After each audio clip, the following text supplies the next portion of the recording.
بسم اللہ الرحمن الرحیم۔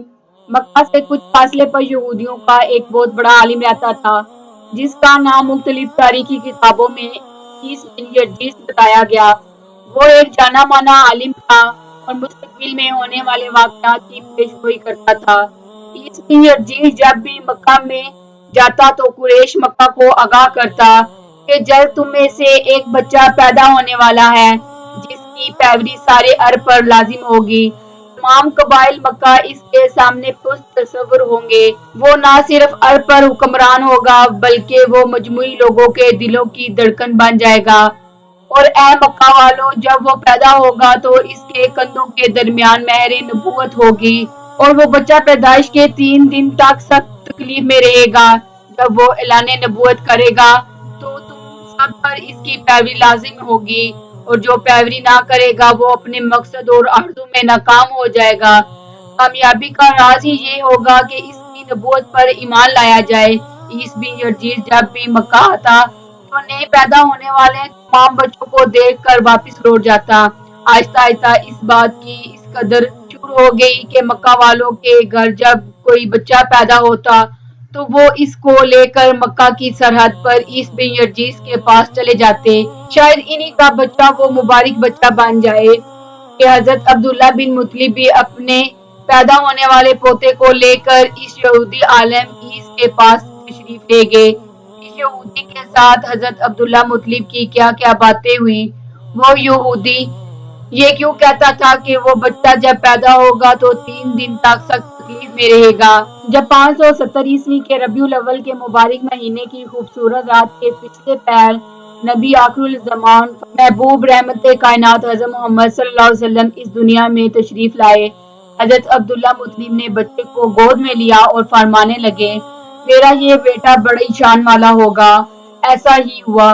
ایک طرف حضرت عبداللہ بن مطلب اپنے پیارے پوتے کو اٹھائے ہوئے ہیں تو دوسری طرف کعبہ میں موجودہ بت اوندے منہ گر رہے ہیں۔ عمرو بن نفیل اور عبداللہ بن جاشن نے جب دیکھا کہ ان کے خدا اوندے میں پڑے ہیں تو انہوں نے ایک ایک کر کے بت کو اپنی جگہ پہ رکھنا شروع کیا۔ جیسے ہی وہ ایک بت کو رکھ کر دوسری کی طرف جاتے تو پہلے والا بت گر جاتا۔ وہ بہت دیر یہ عمل دہراتے رہے۔ پھر ایک بت سے آواز آتی ہے، آج ایک ایسے بچے کی پیدائش ہے کہ جس نے مشرق سے مغرب تمام زمین کو روشن کر دیا۔ مکہ میں یہ پہلی دفعہ تھا کہ جب مشرقین کے خدا نے کلام کیا تھا۔ نوشروان کے محل ہل گئے اور اس میں بڑے بڑے شگاف پڑ گئے۔ بادشاہ نے جب ایک کان کو بلا کر پوچھا کہ ہمارے محلے کا یہ حال کیوں ہوا ہے تو کہان چل اٹھا کہ وہ بچہ پیدا ہو گیا ہے جو عرب و شام پر چھا جائے گا۔ جس رات تاجدار کائنات سرکونین حضرت محمد صلی اللہ علیہ وسلم پیدا ہوئے تو اللہ تعالیٰ نے کسی کے گھر میں بھی لڑکی پیدا نہ کی، لیکن تمام مسلمان اس روایت کو کمزور سمجھتے تھے۔ خیرو حضرت عبداللہ بن مطلب اپنے پوتے کو اٹھا کر اپنے گھر سے باہر نکل کر اس یہودی کے پاس پہنچتے ہیں۔ عبادت گاہ کے دروازے پر پہنچ کر یہودی عالم عیس کو آواز دیتے ہیں۔ عیس نے پوچھا کون ہے؟ انہوں نے اپنا نام بتایا۔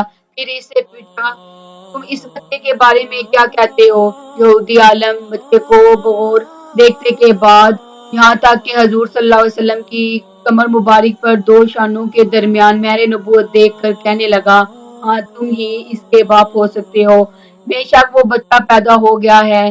میں نے تمہیں لوگوں سے کہا کرتا تھا کہ وہ ستارہ آج طلوع ہو گیا ہے جو اس بچے کی پیدائش کی علامت ہے، اور اس کی علامت یہ ہے کہ اس وقت اس بچے کو بہت درد ہو رہا ہے اور اس کے بعد ٹھیک ہو جائے گا۔ کہ بچہ 3 دن تک تکلیف میں رہے گا تو اس کی تفصیل یہ ہے کہ آپ نے 3 دن تک دودھ نہیں پیا تھا۔ کہ پیدائش کے بعد کچھ ابتدائی دنوں میں نبی کریم صلی اللہ علیہ وسلم نے دودھ نہ پیا بلکہ دنیا میں تشریف آوری کے فوراً بعد ہی اپنی امت کے لیے پریشان رہے۔ کہ ابتدائی دنوں کے بعد سے لے کر اگلے 7 دنوں تک حضور نبی کریم صلی اللہ علیہ وسلم نے اپنی والدہ ماجدہ حضرت آمنہ بی بی کا دودھ پیا۔ کہ اگلے 3-4 روز تک آپ کی والدہ ماجدہ نے آپ کو دودھ پلایا۔ آپ صلی اللہ علیہ وسلم کو آپ کی والدہ ماجدہ نے 9 دنوں تک دودھ پلایا۔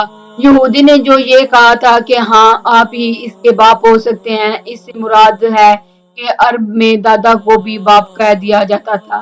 جیسے کہ نبی کریم صلی اللہ علیہ وسلم نے اکثر فرمایا کرتے ہیں کہ میں عبداللہ کا بیٹا ہوں۔ اس کے بعد یہودی عالم حضرت عبداللہ سے مزید کہنے لگا، آپ کو اپنے اس بیٹے کی قریش مکہ اور باقی قبائل سے حفاظت کرنا ہوگی، بلکہ اچھا ہی ہو گیا ہے اگر آپ اس کے پیدا ہونے کے ساتھ ہی رہنما ہونے والے معجزات کا مکہ میں چرچا نہ کریں۔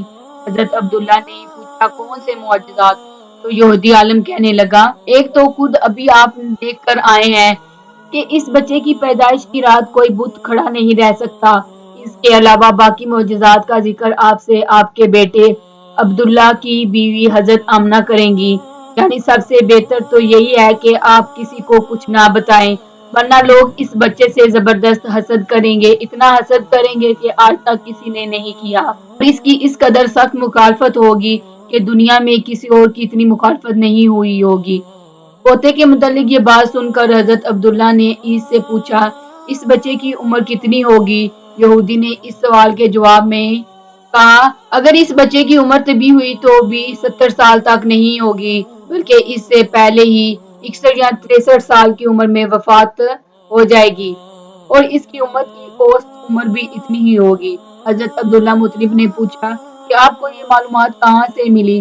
وہ یہودی کہنے لگا، بے شک تمام آسمانی کتابوں اور انبیاء کی پیش گوئی میں ان سب باتوں کا ذکر موجود ہے۔ اللہ اکبر۔ اللہ تعالیٰ ہم سب کو نبی صلی اللہ علیہ وسلم کی شریعت پر مکمل طور پر عمل پیرا ہونے کی توفیق عطا فرمائے، اور بروز قیامت ہمیں آخری نبی حضرت محمد صلی اللہ علیہ وسلم کی شفاعت نصیب فرمائے، آمین۔